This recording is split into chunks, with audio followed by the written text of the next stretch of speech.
నా పొరుగువాడు ఎవడు అని యేసయ్యని ధర్మశాస్త్రోపదేశకుడు అడుగుతున్నాడు. ముందు చూసినట్లయితే ఆయన నీతిమంతుడుగా కనపరచగొనగోరి, అప్పుడు దాకా ఆయనకి నేనే నీతిమంతుడనే ఒక అభిప్రాయంలో ఉన్నాడు. నేనే పరిశుద్ధుడని, నాకే ధర్మశాస్త్రం తెలుసని, నేనే ప్రార్థనా పరుణ్ణని, నేను ఏ పాపం చేయలేదని, ధర్మశాస్త్రానుసారంగా నేను అన్ని విధాలా బాగున్నానని, నేను నిత్య జీవానికి పాత్రుడని ఒక భ్రమలో ఆయన బ్రతుకుతూ ఉన్నాడు. ఒక భ్రమలో. యెషయా దర్శనం చూశాడు, దేవుణ్ణి చూశాడు. దేవుని యొక్క ఆరాధన చూసిన తర్వాత అయ్యో నేను అపవిత్రమైన పెదవులు గలవాడను, అపవిత్రమైన పెదవులు గల ప్రజల మధ్యలో నివసించువాడును, దేవుణ్ణి సైన్యములకు అధిపతి యెహోవాను కన్నులారా చూచితును అనుకుని నేను నశించిపోయానంటే తన పాపాలు ఒప్పుకున్నప్పుడు ఆ బలిపీఠం మీద మండుతున్నటువంటి నుప్పు కనికి తీసుకొచ్చి దేవదూత యెషయా పెదాలకు తగిలించినప్పుడు యెషయా పెదాలు పవిత్రములైనవి అంట. అలాగే మన పాపాలు మనం ఒప్పుకుంటే ఎంత ఘోర పాపినైనా సరే దేవుడు నీతిమంతుడిగా పరిశుద్ధుడిగా మార్చుటకు సమర్థుడు, శక్తి కలిగిన వాడు. యేసయ్య నీతిమంతుడే.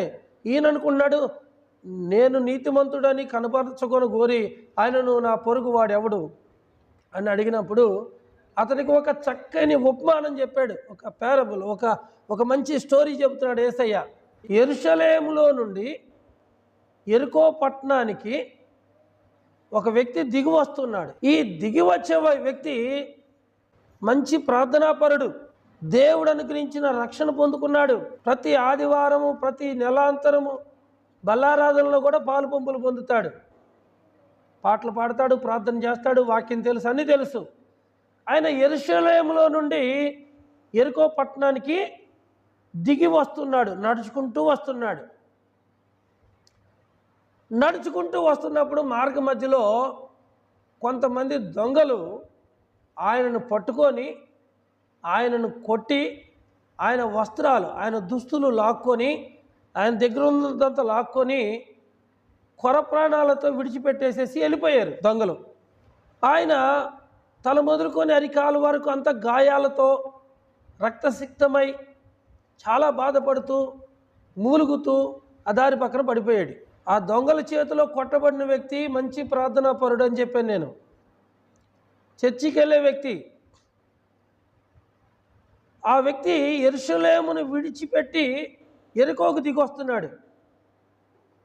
యెరూషలేముకి వెళ్ళటానికి తపన పడతారు జనం, యెరికోకు దిగకూడదు. యెరికో అనేది విశ్వాస జీవితంలో జారిపోవటం. పైన ఉన్నటువంటి యెరూషలేమును విడిచిపెట్టి యెరికోకు దిగుతున్నాడు.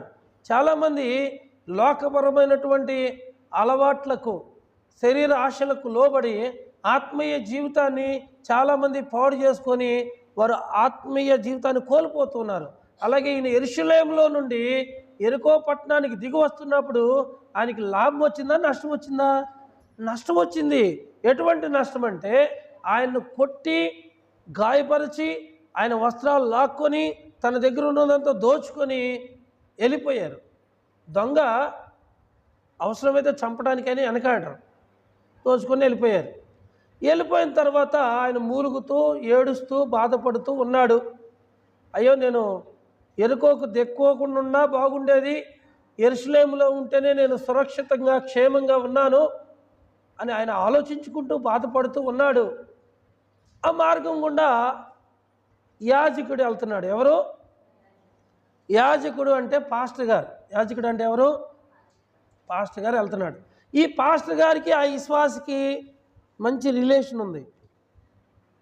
ఈ పాస్టర్ గారికి ఆ విశ్వాసికి, ఏ విశ్వాసికి? దొంగల చేతిలో కొట్టబడిన వ్యక్తికి ఈ పాస్టర్ గారికి ముఖ పరిచయం ఉంది, మాట్లాడుకుంటారు.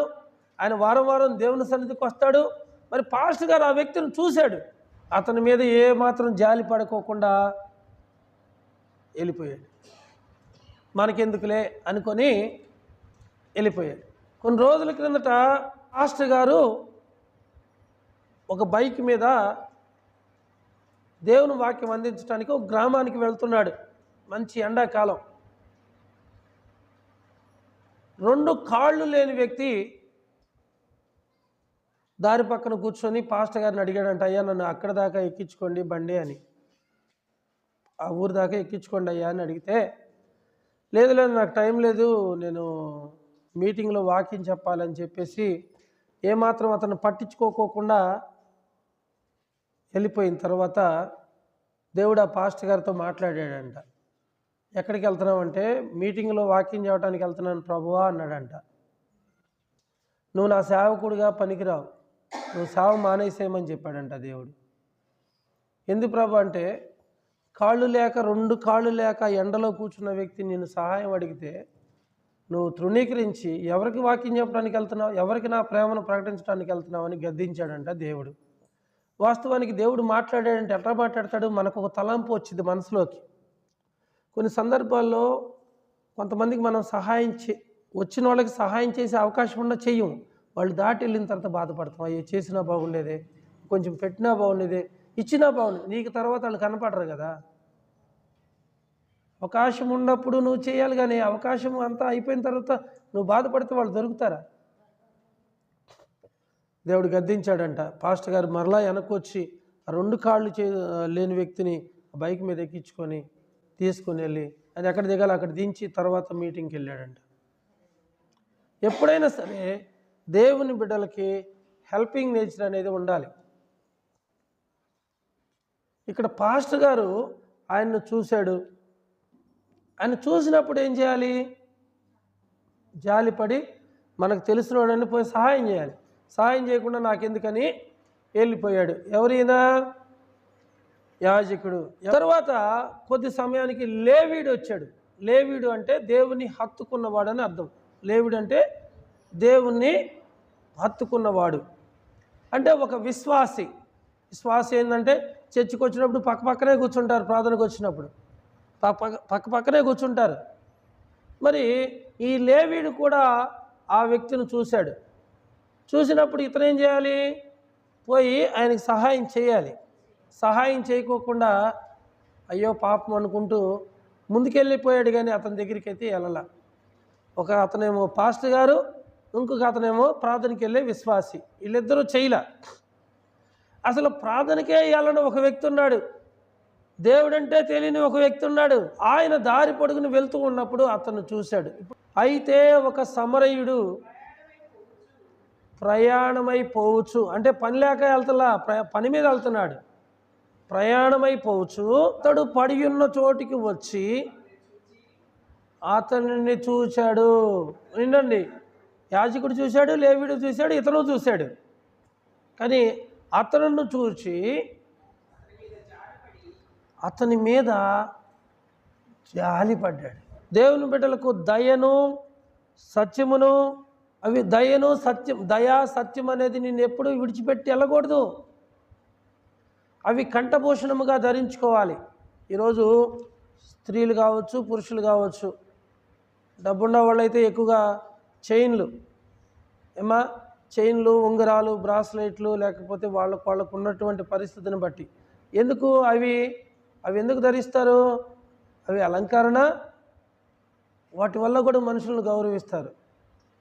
యేసయ్యమన్నాడు, వెండి బంగారాలు ధరించుకుంటే గౌరవం కాదు నాయన, దయను సత్యమును ఎన్నడూ నిన్ను విడిచిపెట్టి వెళ్ళనీయకూడదు, అవి నీ మెడలో కంఠభూషణముగా ధరించుకోవాలి.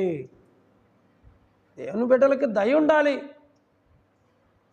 సత్యం ఉండాలి. నువ్వు ప్రార్థనకి వెళ్తే ఉపయోగం ఏముంది? ఏ ఎండగా గొడుగు పడుతూ ఉంటారు జనం. కానీ దేవుని వాక్యం ఎలా ఉంది మనం చూడాలన్నమాట. దయను సత్యమును ఎన్నడూ వాటిని విడిచిపెట్టనియొద్దు. బంగారం ఏంటంటే తాకట్టు పెట్టుకుంటావు, వీటిని తాకట్టు పెట్టుకోవద్దు. చాలామంది అంటారు, నా కోపం వస్తే మనిషిని కాదు కానీ నాకు మామూలుగా ఉంటే నేను చాలా మంచిది. ఏం ఉపయోగం? ఆ కాసేపు తాకట్టు పెట్టింది ఈ మంచితనాన్ని. 3 బుద్ధులు 6 గుణాలుగా ఉండకూడదు. మండే చెట్టు మీద ఏ పక్షి వాళ్ళదో.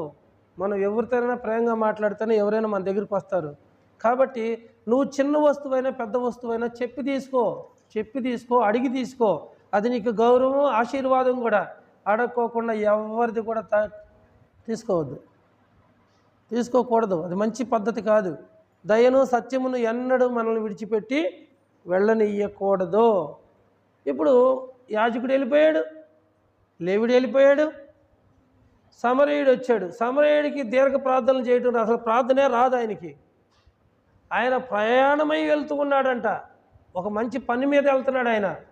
తన పని ఆపుకున్నాడు. అతను చూసి అతని మీద జాలిపడి, జాలిపడే లక్షణం ఒక దేవునికే ఉంటుంది, దేవుని మనసుకే ఉంటుంది. అందుకని యెహోవా యందు భయభక్తులు గల వారి ఎడల తండ్రి తన బిడ్డల ఎడల ఎలాగూ జాలిపడునో, యెహోవా యందు భయభక్తులు గల వారి ఎడల కూడా ఆయన జాలిపడతాడంట.